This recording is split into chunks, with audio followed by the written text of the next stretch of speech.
News. I think you're going to see the best fight women's boxing ever seen, because look at our pedigrees. We have the amateur background, we have the experience as pros. We're both in our prime, and it's not like I'm sick of seeing these fights that who's going to win every single time. Now, a lot of people might think that Clarissa's going to win, but that's just because they don't know me and they know Clarissa. Anyone who knows me and sees me in the gym and sees what I do, they believe me, and they believe that I can beat Clarissa. And I know that I have a lot of people that stand with me on that also. So I just think you're going to see a really high level skilled fight. And I don't necessarily think it's going to be one-sided. And those are the type of fights that we want to see, right? We want to see competitive fights where people have their moments. They're letting their hands go. They're adjusting through each round. And it's gonna be top tier boxing. I disagree. I think it's fucking stupid, to be honest with you. The idea that a fighter who started out at 135 or 130 would be facing another fighter who started off at 168, that discrepancy in size. It's only really a great win if the smaller fighter takes the W. It's no feat. It's no major accomplishment if Clarissa beats Michaela, and I think she would if for no other reason than she's just a lot bigger, a lot heavier. I understand that there are certain differences and nuances to the women's game as opposed to the men. The women do fluctuate in weight a lot more. Perhaps that's because they're carrying a lot more water and a lot more fat as opposed to the men who are carrying a lot more muscle. And losing muscle, going up and down in weight, is detrimental to performance, where losing water and losing fat is not as consequential. Maybe that's the difference. Maybe that's what it is. But it's still a stupid fucking fight. And another avenue for Clarissa Shields to further aggrandize herself by beating up on a smaller fighter, a fighter that much smaller than she is. If Chocolatito in his heyday at super flyweight moved all the way up to 140 pounds and Josh Taylor beat him, would anybody think Josh Taylor accomplished something? If Janibek Alimkhanuly went all the way up to cruiser and Jai Opetaia beat him, would anybody think that Jai Opetaia accomplished something? So why is it supposed to be different for Clarissa? What they might have in the back of their heads is Serrano versus Taylor. How Amanda Serrano did fluctuate in weight a lot throughout her career, and she moved up for the Taylor fight. Maybe that's what they're likening Shields versus Mayer to, but there are differences, big ones. For starters, the first title that Amanda Serrano ever won was in the lightweight division, where Katie Taylor campaigns, so she was no stranger to 135 pounds, and throughout the years, she moved up even further, won a title at 140. All before she ever laid a glove on Katie Taylor. Where Michaela Mayer has never fought at 160 or 168 pounds. She's never proven herself an elite fighter at those weights. Never won a title there. There are many other fights better for Michaela Mayer at or around her own weights than moving all the way up there for Clarissa on the premise that Clarissa doesn't have anybody to fight. So fucking what? I don't actually care. If your divisions are so barren that you're running a scarcity of opponents, you should just move down. Simple. It's not muscle Clarissa's carrying around. That's water and fat. If she applies herself, she can lose it, maybe get down to 154. She just doesn't want to. She thinks she's a big enough name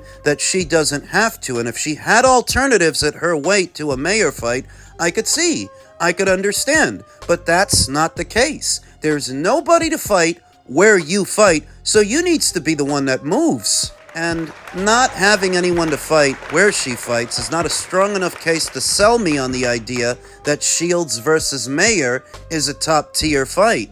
No, it isn't. That much of a discrepancy in weight, in size. They may be similar in height, about eye level to each other, but that's like saying Sebastian Fundora should go fight Jai Opetaia. Because they're about the same height. Fucking stupid, right? Sounds fucking stupid.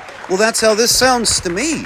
Because these are weight classes, not height classes. Michaela Mayer has already moved up in weight a great deal, from 130 all the way up to 154 and back. Now she's at 147, and the better fights for her are at 154 and 147. Chantel Cameron, Lauren Price, maybe a Terry Harper fight if Terry rebounds off the loss, to Carolyn. Puerto Rican girl Stephanie Pinedo, that just gave Lauren Price all she could handle. I would like to see her fight Michaela Mayer. These are good fights, solid fights, competitive fights. Whereas the Shields fight is a foregone conclusion. Clarissa wins. I don't even like Clarissa Shields. But you don't need to be Nostradamus to forecast the outcome of that fight. Michaela says that she's sick of seeing fights where you already know what the outcome is going to be. That's the kind of fight this is. Who do you think the odds makers would have as the favorite? Who do you think the overwhelming majority of fans would have winning the fight? It's silly. The idea that in beating somebody that much smaller than she is, Clarissa would be the greatest woman of all times, it would only further fuel her ego, her overbearing sense of self. I think it's a stupid fucking idea, and I'm sorry to see somebody as good as Michaela Mayer playing frick to Clarissa Shields' frack. What the fuck are you, her sidekick? Let's not pretend that this idea didn't come from Clarissa Shields, because we all know that it did. Michaela Mayer has never once faced the scarcity of opponents looking for somebody to fight. Why would she? She's in densely populated weight classes, where there are plenty of girls to fight. Now, this grand idea would have come from Clarissa. Seems like Michaela's helping her push it. I'm surprised that this fight is still a talking point because it doesn't actually look like Michaela's about to go up. Not signing to MVP, targeting a Chantel Cameron fight. The money will determine whether or not a fight between Clarissa and Michaela happens. How much money can Clarissa actually offer Michaela to take the plunge, to concede that much weight? I don't think Clarissa's got it. So I don't think the fight happens. Men's heavyweight news earlier today, you may have heard that former cruiserweight and bridgerweight champion Lawrence Okolie is now facing a 4-year ban after failing doping tests ahead of what was supposed to be this weekend's Tony Yoka fight. Lawrence Okolie, 2016 Olympian for Team GB, is facing a lengthy ban from boxing after returning an adverse drug test. Okolie, 33, had been due to fight Tony Yoka, who won the gold in Rio 2016 in a heavyweight contest in Paris this Saturday. A statement from Frank Warren's Queensberry Promotions on Tuesday read, "Last night, the Voluntary Anti-Doping Association informed Queensberry that Lawrence returned an adverse finding following an anti-doping test conducted ahead of the show in Paris this Saturday. VADA, an independent testing agency employed for major bouts due to its stricter protocols, will pass on its findings to the UK Anti-Doping Agency, which is responsible for any charges or suspension against Okolie, although this process can be lengthy. Okolie is now not expected to fight on Saturday. A further update regarding the event will be made in due course, the Queensberry Promotion statement said. They're looking for a replacement opponent so that Tony Yoka can at least fight on Saturday. It's conceivable that they'll find one by the time that this video is uploaded.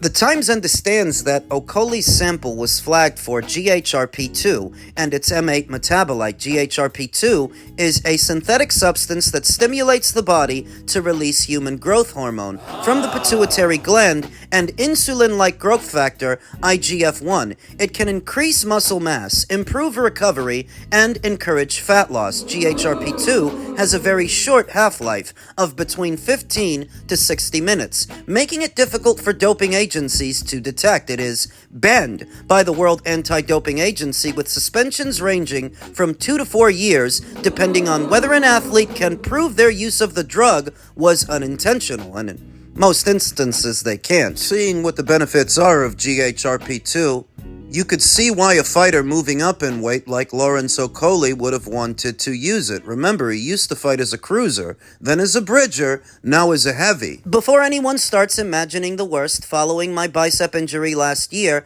I sustained an elbow surgery on the same arm during this camp. I had a treatment on it, and now here we are, Okolie said in a statement. I truly hope sense prevails. I will, of course, be fully cooperating with all relevant authorities, and I'm confident any investigation will clear my name. I won't be making any further comment at this time. Thank you for all your support, and see you soon. So his explanation seems to be that this is due to some medication for a bicep injury that he suffered in the previous year. Is he still on said medication, and did he disclose that to the Voluntary Anti-Doping Agency? Because it only has a half-life of about 15 to 60 minutes. Why would it still be in your system this year if it's for an injury you suffered last year? Is he on medication? The process of upholding charges against British boxers after adverse VADA tests has proven extremely contentious in recent years. Conor Benn twice tested positive for the banned substance clomiphene, in 2022 and was provisionally suspended by UCAD. However, after a 2-year legal battle, Ben was cleared to fight by an independent national anti-doping panel in November of 2024, which concluded it was not comfortably satisfied that UCAD had proved Ben had committed an offense.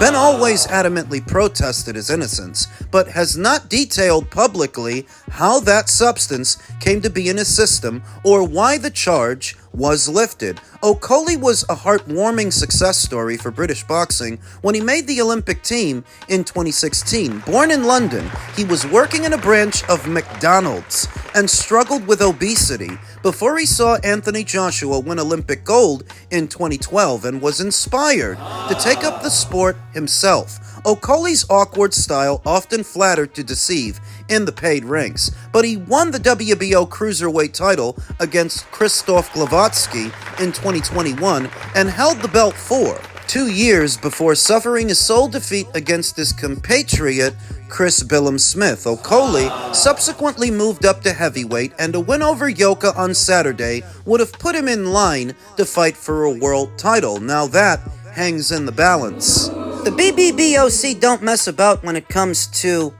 adverse findings. They're not like the United States and their revolving door policy when it comes to PEDs. The BBBOC issue out lengthy bans. More often than not, that's what they do. Anywhere in between 2 to 4 years. That's what they gave Zolani Tete.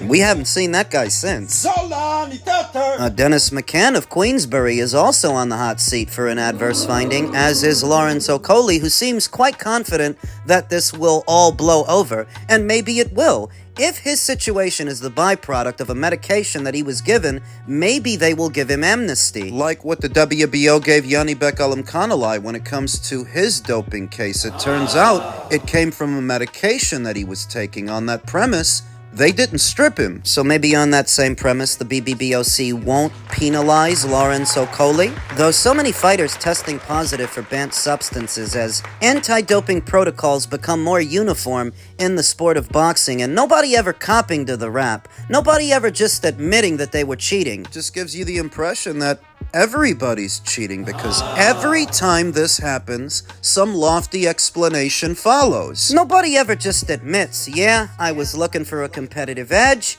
and you got me.